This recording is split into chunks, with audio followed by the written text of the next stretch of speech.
Okay, this is the owner property. Again,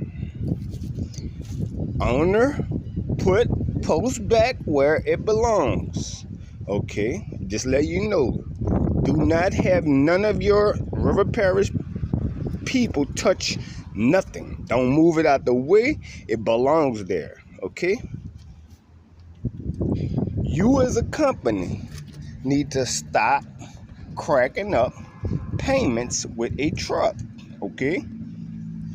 Don't touch my fence. Pay the first invoice. If you move this post, you're gonna wind up paying another invoice in which the jury can see this is my property. Okay? Stop moving my goddamn post. Okay? Get it? Got it? Good.